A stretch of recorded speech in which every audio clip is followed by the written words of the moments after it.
ကောင်လေးငယ်တယောက်ကထူးဆန်းတဲ့အပင်တပင်ကိုလက်နဲ့ထိလိုက်တဲ့အချိန်မှာမမျှော်လင့်ထားတဲ့အရာတစ်ခုဖြစ်ပွားသွားခဲ့တယ်။ရုတ်တရက်သူ့လက်ကကြောက်တုံးလိုတဖြည်းဖြည်းပြောင်းလဲလာတယ်။အနီးနားမှာရှိတဲ့စက်ရုပ်လေးကသူ့ကိုစတင်ဖက်ပြီးနှလုံးခုန်လုံးတဖြည်းဖြည်းနှေးလာနေတာကိုတွေ့ရှိခဲ့တယ်။မကြာခင်မှာပဲကောင်လေးဟာအံ့အားသင့်နေတဲ့မျက်နှာအနေထားနဲ့မြေပြင်ပေါ်ကိုလဲကျသွားတယ်။အဲ့ဒီအချိန်မှာပဲသေးငယ်တဲ့အံ့ဖွယ်တတဝါလေးတစ်ကောင်ပေါ်လာပြီးတောက်ပနေတဲ့အသီးတစ်မျိုးရဲ့အရေးကိုကောင်လေးကိုတိုက်ပေးလိုက်တယ်။အံ့ဩစရာကောင်းစွာနဲ့ကောင်လေးဟာအမြန်ပြန်ကောင်းလာပြီးဒီတတဝါလေးကသူ့အသက်ကိုကယ်တင်ပေးခဲ့တာကိုသိသွားတယ်။ကျေးဇူးတင်တဲ့စိတ်နဲ့သူကအဲ့ဒီတတဝါလေးကိုသူနဲ့အတူခေါ်သွားဖို့ဆုံးဖြတ်လိုက်တယ်။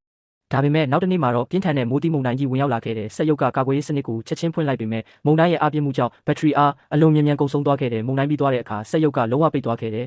။ကောင်လေးနဲ့တတဝါလေးဟာစက်ရုပ်အတွက်ဘက်ထရီအသစ်ရှာဖို့ခရီးထွက်ခဲ့ကြတယ်။လျှို့ဝှက်ထားတဲ့ဂူနဲ့ကြီးတစ်ခုအတွင်းမှာဘက်ထရီတစ်လုံးကိုနောက်ဆုံးတွေ့ရှိခဲ့ပေမဲ့အတန်သေးသေးလေးတောင်ကြောက်တုံးပီလူးတွေကိုနိုးထစေနိုင်တာကိုသိလိုက်ရတယ်။အရေးကြီးဆုံးအချိန်မှာတတဝါလေးကမကြောက်မရွံ့နဲ့ကြောက်ပီလူးတွေကိုအာယုံလွှဲပေးခဲ့ပြီးကောင်လေးထွက်ပြေးနိုင်အောင်အချိန်ပေးလိုက်တဲ့စက်ရုပ်ကပြန်လဲအလုပ်လုပ်လာပြီးကယ်ဆယ်ရေးအကူအညီကိုခေါ်လိုက်တယ်။ဒါပေမဲ့အခုတော့ကောင်လေးဟာသူ့ဘဝရဲ့အခက်အခဲဆုံးအပိုင်းကိုရင်ဆိုင်ရတော့မယ်။